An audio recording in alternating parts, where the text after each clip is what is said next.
Hook and setup. Imagine a silent, invisible timer starts right now.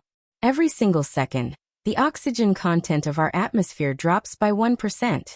You wouldn't notice it for an agonizing moment, but the world would be on an express path to annihilation. After just half a minute, you would be fighting for breath. In 60 seconds, engines would fail globally, and the oceans would start to suffocate. By minute 2, the sky itself would be turning deadly. This is the timeline of catastrophe if Earth's O2 started vanishing at the rate of 1% per second. The subtle symptoms in the first 10 seconds, only 10% of the oxygen has disappeared. The air concentration has only dipped from 21% to about 19%. For most people at sea level, the change would be subtle, perhaps a mild feeling of breathlessness, like suddenly scaling a moderate mountain. However, for those already sensitive to environmental changes, like elite athletes or mountain climbers above 5,500 meters, 18,000 feet, the fatigue would be sudden and intense. More critically, atmospheric scientists and meteorologists would see immediate, bizarre readings on their instruments, triggering panic calls to emergency centers. But by the time they can confirm the global scope of the crisis, the situation will already be spiraling out of control. The global crisis point 30 seconds pass. 26% of our oxygen is gone. The air concentration is now a mere 16%. This is the altitude equivalent of standing in a high-altitude city like Aspen, Colorado, but for everyone, everywhere. People begin to hyperventilate, taking short, frantic breaths in response to the sudden, overwhelming air hunger. Accidents spike globally. Construction workers find heavy manual labor impossible. In hospitals, patients suffering from heart or respiratory issues start to succumb immediately, their frantic hearts unable to draw enough O2 from the thin air. Brains are starved, leading to confusion and loss of coordination. Simultaneously, organisms with high energy needs, like birds, begin losing the power required for flight and start plummeting from the sky. On the ground, technology is failing. Combustion engines calibrated for 21% oxygen stutter, stall, and die. Massive traffic jams materialize as millions of cars, trucks, and ships lose power. Electrical grids sputter as fossil fuel power plants, which rely on oxygen for combustion, cease functioning. Even fires, which require at least 15% O2 to burn effectively, begin to sputter out, leaving only an eerie darkness. Viewer question 1.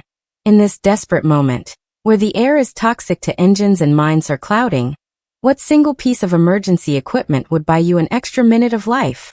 Share your strategy in the comments. The collapse at the 1-minute mark. A horrifying 50% of the atmospheric oxygen has been consumed.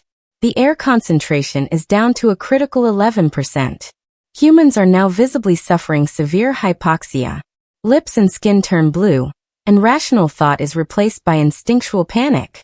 Many people stagger and fall unconscious. The skies are now a disaster zone. The dwindling O2 supply has caused complete engine failure on planes, leading to mass crashes around the world. Below the surface, the oceans begin to suffocate. The sudden drop in atmospheric pressure causes the dissolved O2 in the water to rapidly escape, leaving ocean life, from fish to microscopic plankton, struggling for breath. High above, the stratosphere is also collapsing.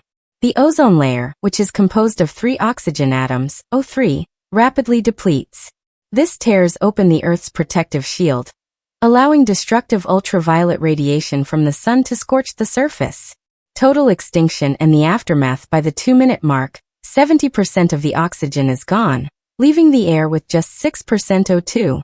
This level is incompatible with life for all mammals, plants, and complex animals. Fainting gives way to widespread death.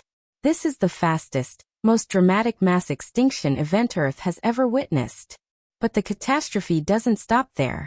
The worst-case scenario assumes every molecule of oxygen, not just atmospheric O2 but the oxygen bound in water, silicates in the crust and organic compounds, is disappearing at that 1% rate. The oceans would instantly vaporize into hydrogen gas. The cement and structural components of every building would fall apart. Our cities and our bodies, which are 65% oxygen by mass, would simply dissolve into a pulpy mess. there would be no recovery for billions of years. If, however, only the atmosphere disappeared, a few select life forms might survive. Creatures known as facultative anaerobes, such as certain bacteria, yeasts, and even the bizarre naked mole rat, can switch their metabolism to survive without oxygen entirely. Viewer question 2. If the Earth only lost its atmospheric oxygen for 8 minutes, and only hardy survivors like the cockroach and the naked mole rat were left, which of those two do you think would evolve into the next dominant, intelligent species? Whether it's the swift end from chemical collapse or the quick suffocation of the atmosphere, one thing is certain. That invisible 1% drop per second ensures that human life on our beautiful blue planet would be destroyed. The power of the elements is truly terrifying.